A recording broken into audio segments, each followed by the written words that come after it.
Il y a une question fondamentale qui peut radicalement changer ta vie et ton existence. Qui est Jésus? La manière dont tu réponds à cette question va tout déterminer. Et dans cette vidéo, on va essayer de répondre à cette question, en particulier en se demandant, est-ce que Jésus est Dieu? Ou est-ce qu'il est un simple homme comme les autres? Ou est-ce qu'il est un prophète envoyé par Dieu? Ou est-ce qu'il est bien plus que tout ça? On creuse ça dans cette vidéo. Salut les amis, je m'appelle Benjamin Hagen, je suis pasteur à Bruxelles et blogueur sur toutpoursagloire.com. Et dans cette vidéo, on va essayer d'ouvrir la Bible et de se demander, est-ce que Jésus est Dieu ou pas? Des fois, on peut se dire, mais est-ce que c'est ce que la Bible enseigne? Qu'est-ce que la Bible dit par rapport à Jésus? On entend peut-être certains chrétiens qui disent, oui, Jésus est Dieu. Et on se demande, mais est-ce que c'est vraiment clair dans la Bible? Est-ce que c'est pas une invention des chrétiens, une chose que les gens ont inventée en cours de route?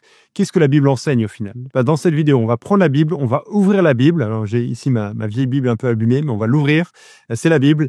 Et on va essayer de regarder ce que la Bible dit par rapport à Jésus. Est-ce que Jésus est Dieu? Oui ou non? Et ce qu'on va voir, en fait, je fais un petit spoiler, mais c'est qu'il y a aucun doute à avoir. C'est pas quelque chose de caché dans la Bible. C'est clair, c'est explicite, c'est là du début à la fin. Jésus est réellement Dieu. Il n'est pas un petit Dieu, il n'est pas la moitié d'un Dieu, mais la Bible le présente comme étant Dieu lui-même. On va voir plusieurs preuves par rapport à ça. Et la première preuve qu'on va voir, c'est ce que Jésus dit de lui-même. Comment est-ce que Jésus s'est présenté lui-même? Comment est-ce que Jésus a parlé lui-même? Et on voit qu'il l'a fait sans aucun doute en montrant qu'il était véritablement Dieu. Et j'aimerais partager avec toi une histoire de la Bible qui se trouve dans Marc au chapitre 2. C'est un récit de la Bible que j'aime beaucoup.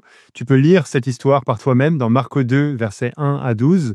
On va lire certains extraits et je vais te raconter le reste. On voit un moment où Jésus est en train d'enseigner et il est en train de gagner en popularité. Il enseigne dans une maison et il y a vraiment plein de gens autour de lui. Il y a la foule, c'est comme un jour de grève dans le métro. Il y a vraiment des gens partout autour de lui. Et puis Jésus avait commencé à faire des miracles, des guérisons. Et donc il y a des gens qui veulent lui amener un paralysé, un homme paralytique pour que Jésus puisse le guérir, on suppose. Et donc ces gens, vu qu'ils ne peuvent pas passer dans la maison, ils ne peuvent pas venir, il y a trop de monde autour, qu'est-ce qu'ils font? Ils passent par le toit, ils ouvrent le toit. C'était possible dans les maisons à l'époque. Ils ouvrent le toit et ils descendent le paralysé, cet homme paralytique, devant Jésus et ils le placent devant Jésus. Et c'est là que c'est vraiment intéressant de voir ce que Jésus dit et comment les gens autour de lui réagissent. Voilà ce que Jésus dit. Je lis Marc 2, le verset 5. Jésus, voyant leur foi, dit au paralytique, « Mon enfant, tes péchés te sont pardonnés. » Il y avait là quelques scribes qui étaient assis et qui raisonnaient en eux-mêmes. « Comment celui-là parle-t-il ainsi? Il blasphème. Qui peut pardonner les péchés si ce n'est Dieu seul? » Alors on a ici Jésus qui est face à cet homme paralysé et qu'est-ce qu'il lui dit? Grande surprise, on se serait attendu à ce que Jésus le guérisse immédiatement comme il l'a fait avec beaucoup d'autres personnes. Mais Jésus lui dit, « Mon enfant, tes péchés te sont pardonnés. » Alors, il y a beaucoup de choses qu'on pourrait apprendre de ça, mais c'est pas le but de cette vidéo. Mais ce qui est intéressant de voir, c'est comment les gens autour de lui réagissent. Il est question ici des scribes qui étaient à côté de Jésus et ils disent « Comment celui-là parle-t-il ainsi? Il blasphème. Qui peut pardonner les péchés si ce n'est Dieu seul ?» Ils reconnaissent bien que Jésus est en train de dire quelque chose que seul Dieu peut dire. Le péché, c'est une offense envers Dieu.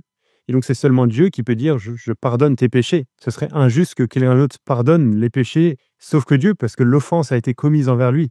Imaginez que quelqu'un vous fasse beaucoup de mal, et moi je vais voir cette personne qui vous a fait beaucoup de mal, et je lui dis « Ah, mais t'inquiète pas, t'es pardonné. » Ce serait injuste, vous direz « Non, mais attends, c'est envers moi que le mal a été commis, c'est moi qui dois pardonner cette personne. » C'est la même chose par rapport au péché. Et ces scribes, ces juifs l'ont bien reconnu. Seul Dieu peut pardonner les péchés. Donc Jésus est en train de dire quelque chose que seul Dieu peut dire. Mais l'histoire s'arrête pas là, parce que voilà ce que Jésus dit ensuite. Verset 8 de Marc 2. Jésus connut aussitôt par son esprit leur raisonnement intérieur et leur dit « Pourquoi faites-vous de tels raisonnements dans vos cœurs? Qu'est-ce qui est le plus facile de dire au paralytique? Tes péchés sont pardonnés, ou de dire « Lève-toi, prends ton lit et marche ». Alors c'est intéressant, déjà on voit que Jésus connaît les pensées de leur cœur. Ils n'ont pas dit ça à haute voix, mais Jésus sait lire dans les pensées. C'est un peu un indice, n'est-ce pas, qu'il n'est pas qu'un simple homme, qu'il est bien plus qu'un simple homme, qu'il est Dieu lui-même. Mais ensuite Jésus va dire « Mais qu'est-ce qui se passe là? Qu'est-ce qui est le plus facile à dire entre « Tes péchés sont pardonnés » et « Lève-toi, prends ton brancard et marche ». Si on y réfléchit, qu'est-ce qui est le plus facile à dire si vous avez en face de vous un homme paralysé, une foule qui est autour de vous, qui vous regarde? Qu'est-ce qui est le plus facile à dire? Probablement, tes péchés sont pardonnés. C'est facile à dire parce que personne ne peut vérifier, personne ne peut voir si c'est vrai ou pas. Alors que si on dit à cet homme paralysé, lève-toi, prends ton brancard et marche, tout le monde verra si c'est pas le cas, qu'on a menti et qu'on n'est pas capable de le faire. Donc c'est vrai, dans un sens, Jésus a dit ce qui est le plus facile à dire. Mais la suite de l'histoire nous montre que Jésus va agir envers cet homme paralysé pour montrer qu'il a l'autorité de dire ce qu'il a dit. Regardez avec moi le verset 10, Marc 2, verset 10. « Or, afin que vous sachiez que le Fils de l'homme a sur la terre le pouvoir de pardonner les péchés, je te l'ordonne, dit-il au paralytique, lève-toi, prends ton lit et va dans ta maison. Et à l'instant, il se leva, prit son lit et sortit en présence de tous, de sorte qu'ils étaient hors d'eux-mêmes et glorifiaient Dieu en disant « Nous n'avons jamais rien vu de pareil. » Alors qu'est-ce que Jésus fait? Jésus voit cet homme qui est paralysé. Il lui dit « Lève-toi, prends ton brancard et marche. » Et qu'est-ce que cet homme fait? Il se lève, il est guéri, il prend son brancard et il rentre chez lui. Donc Jésus guérit cet homme paralysé, il fait ce qu'il y a de plus difficile à faire pour montrer qu'il a bien le droit de dire « tes péchés sont pardonnés ». Il le dit lui-même afin que vous sachiez que le Fils de l'homme, c'est une manière dont Jésus se désigne lui-même, lié à l'Ancien Testament, a le pouvoir de pardonner les péchés sur la terre. Bien, il fait ça, il guérit cet homme. Comme le dit un ami, Jésus fait ce que seul Dieu peut faire, guérit cet homme paralysé, pour pouvoir dire ce que seul Dieu peut dire. Tes péchés sont pardonnés. Pour montrer qu'il a le droit de dire cela. Parce que Jésus est véritablement Dieu. Et c'est ce qu'on voit dans tous les évangiles, les récits de la vie de Jésus. On voit que Jésus fait des choses que seul Dieu peut faire. Il calme la tempête dans Marc 4 avec la seule puissance de sa parole. Il dit « Tais-toi à la tempête » et la création entière lui obéit. Qui d'autre peut faire ça que Dieu lui-même? Alors ça, c'est l'un des éléments de la réponse, voir ce que Jésus dit de lui-même. Mais on peut aussi regarder ce que les gens ont compris de ce que Jésus a dit de lui-même, d'une certaine manière. Il y a plusieurs passages dans les évangiles où on voit aussi la manière dont ceux qui s'opposent à Jésus ont compris ce que Jésus a dit et qu'ils ont compris de la bonne manière ce que Jésus a dit. Un exemple de cela, c'est dans Jean 10, au verset 30. On voit que les Juifs autour de Jésus veulent tuer Jésus, veulent le lapider.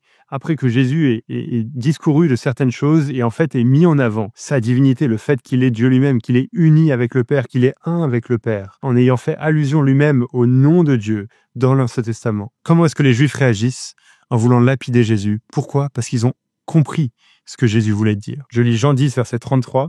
Les Juifs lui répondirent, « Ce n'est pas pour une bonne œuvre que nous te lapidons, mais pour un blasphème, et parce que toi qui es un homme, tu te fais Dieu. » Voilà ce que Jésus est en train de faire, que les Juifs reprochent à Jésus, c'est que lui qui est un homme, il est en train de se faire l'égal de Dieu. Ils avaient bien compris ce que Jésus était en train de dire et de faire. Jésus était en train de présenter ce qu'il était réellement, l'égal de Dieu lui-même. Dieu lui-même. Et en plus de ce que Jésus a dit de lui-même, en plus de ce que les gens ont compris que Jésus a dit de lui-même, on peut voir ce que la Bible dit de Jésus.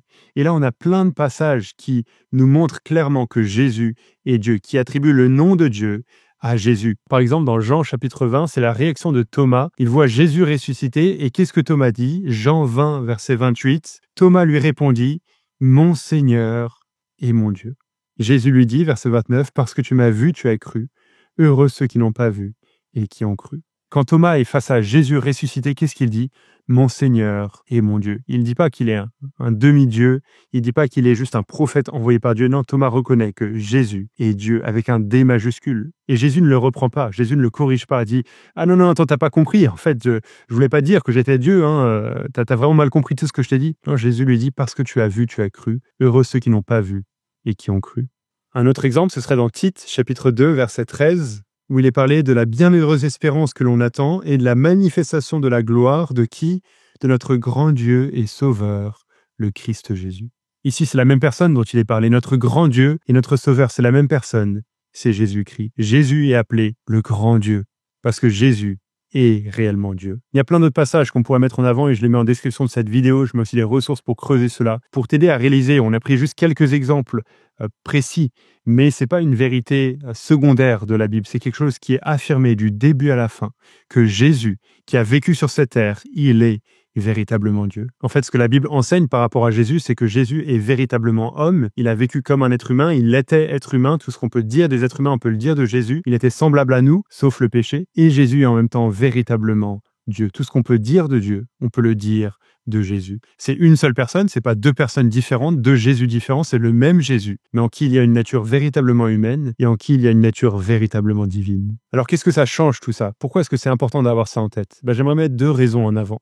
La première raison, c'est que parce que Jésus est vraiment homme et vraiment Dieu, alors il est le médiateur parfait dont on a besoin. En tant qu'être humain, pécheur, séparé de Dieu, condamné par Dieu sous le jugement, on n'a pas de moyen de nous racheter nous-mêmes, mais on a un médiateur et c'est Jésus. Il est vraiment Dieu et il est vraiment homme. Il est le pont qui relie les êtres humains qui sont séparés de leur Créateur.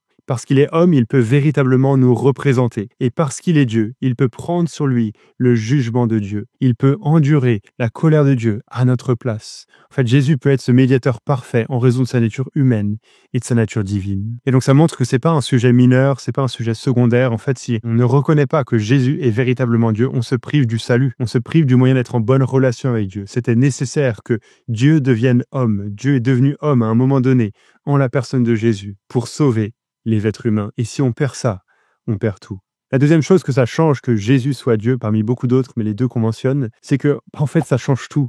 Ça change la manière dont on considère Jésus. Si Jésus n'est pas qu'un homme, mais qu'il est véritablement Dieu, alors je ne peux pas juste prendre ce qu'il enseigne et faire le tri et garder que ce qui m'intéresse. Non, en fait, je dois me soumettre à lui. Je dois lui obéir, je dois l'écouter, je dois le suivre. Quand il m'appelle à me repentir, à me charger de ma croix, à le suivre, en fait, c'est vraiment essentiel et important de l'écouter. Je me souviens que j'avais parlé de ça à quelqu'un qui n'était pas croyant et qui s'intéressait un peu à la Bible, qui s'intéressait à Jésus.